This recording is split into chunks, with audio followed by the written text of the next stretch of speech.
Hey everyone, in today's video I want to talk about this electric skateboard that I have been using for the last 5 months. This thing has helped me save so much time when it comes to traveling.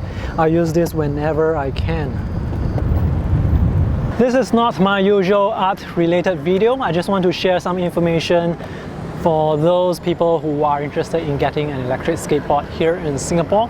I spent a long time researching on which is the best skateboard to get, and I finally decided to get this one. Now this is not a very branded skateboard.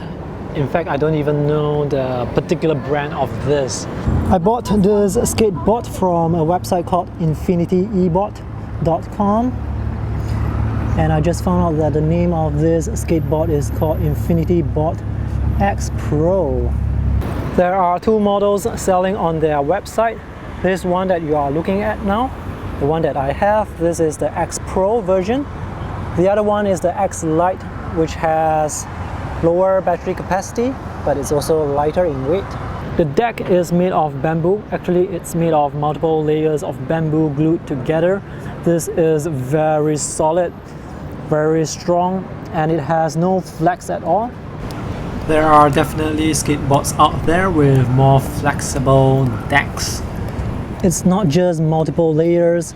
You see these lines here? These are also individual straps of bamboo glued together. And the finishing here is quite nicely polished. At the back of the board, I pressed down a bit too hard, so this part came into contact with the ground and part of the wood scraped off. You don't want to scrape off too much because there's only so much wood on the skateboard. This is very solid metal. It's a bit heavy. I can definitely feel that it is very heavy. And these are the standard skateboard wheels. Very durable, very tough. I've been using them for 5 months and they have very little wear and tear except on the edges. See these few chips here? I went up a curb at the wrong speed and angle and I fell off my skateboard and crashed my camera. So that's how dangerous it can be on a skateboard. This surface texture on the board, this is very rough and it can give you a very good grip with your shoes. This is how I usually carry my skateboard because the material on top is so rough. When it goes against my clothes, my jeans, they actually sort of wear off this area of cloth here. Now this is my good pair of jeans, so it's not that worn out. With my other pair of jeans, you can actually see holes and you can actually see my skin through the jeans. So that's how rough that surface is. The abrasion on my jeans and my shorts, I wouldn't be able to tell you that if I had only used this skateboard for 1 month and then review it. So after a few months, I suddenly discovered that a lot of my shorts, they have holes on the side, on the left side. This is the large battery pack on the back. This is the charging port, and this is a USB port. If you want to charge your phone, you can do so. I'm not sure why they included that. On this side, we have the power button. When it's on, you'll see a light. Green means it's good. Blue means the battery is going to go out very soon, and red means the battery is dying. You see this flashing blue light? This means that this skateboard is now connected to the remote. The design is splash proof, so it can keep out water, but it's not waterproof totally. The motor is built into this wheel. There is only one motor out of the 4 wheels, and it's powered by the battery through this cable. This is how the wheel with the motor looks like on the side. And this is how the normal wheel looks like. The battery capacity of this skateboard, I would say, is about 1.5 hours to 2 hours. So that is quite a good battery life. The wheels are really smooth. There is very little friction.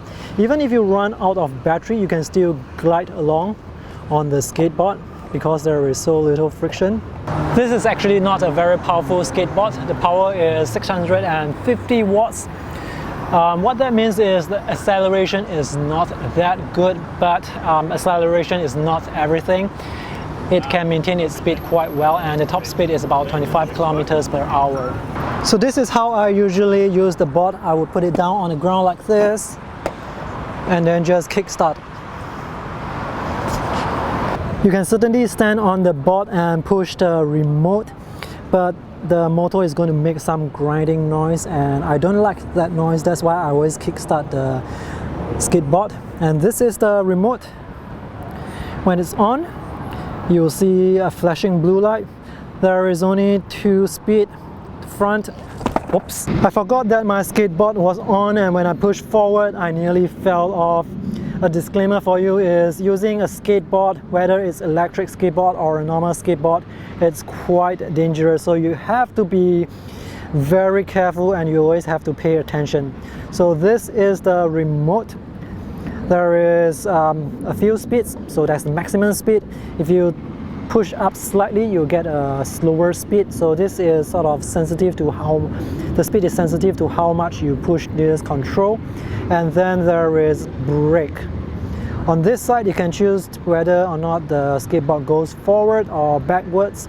I will put some stopper here to prevent the skateboard from going backwards, because sometimes I notice when I put this remote into my pocket, this dial here or this switch here, it will go to the backwards, and when I try to use the skateboard thinking that it's going to go forward, it actually goes backwards, and again I may fall off the skateboard again.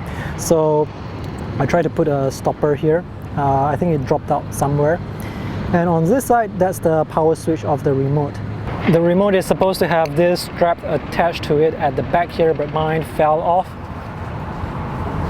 And this remote is quite well worn because I have fallen off the skateboard a few times when I was learning it.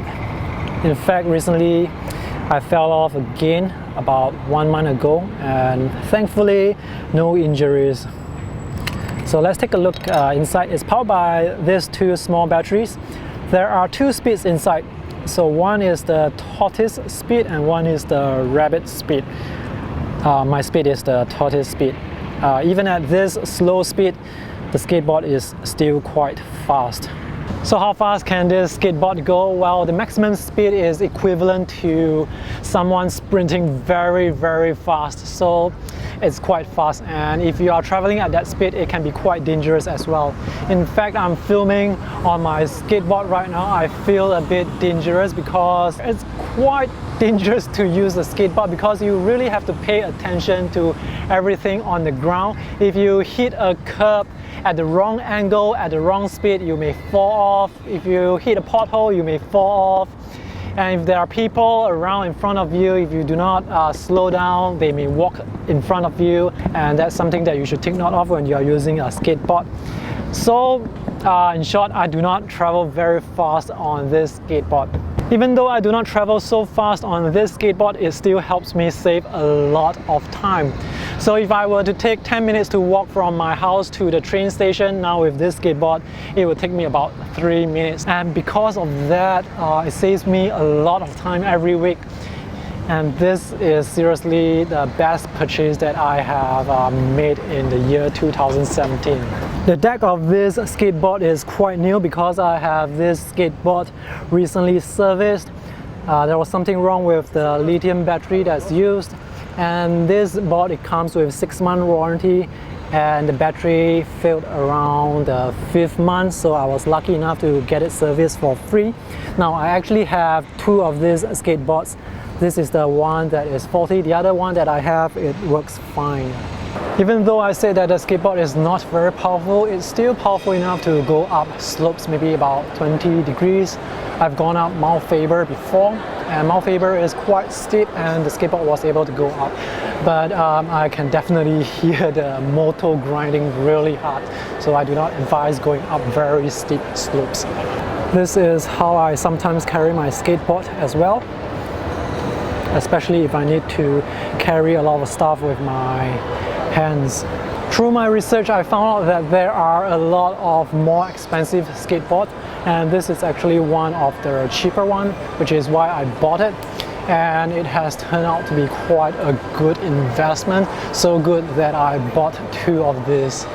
This skateboard is very compact, so you can definitely bring it around very easily. The weight is about 4.5 kg, but I feel that it's maybe slightly heavier, maybe about 5 kg, but it's still much lighter compared to foldable bicycles, where the lightest ones are usually around 9 to 10 kg. Another nice thing I like about this skateboard is even if it's out of battery and the light is flashing red, you can still use the braking mechanism with the remote. That's all for today's review. If you have any questions, let me know in the comment section. And if you want to find out more details about this skateboard, just visit the link in the video description below. Thanks for watching. See you in the next video. Bye!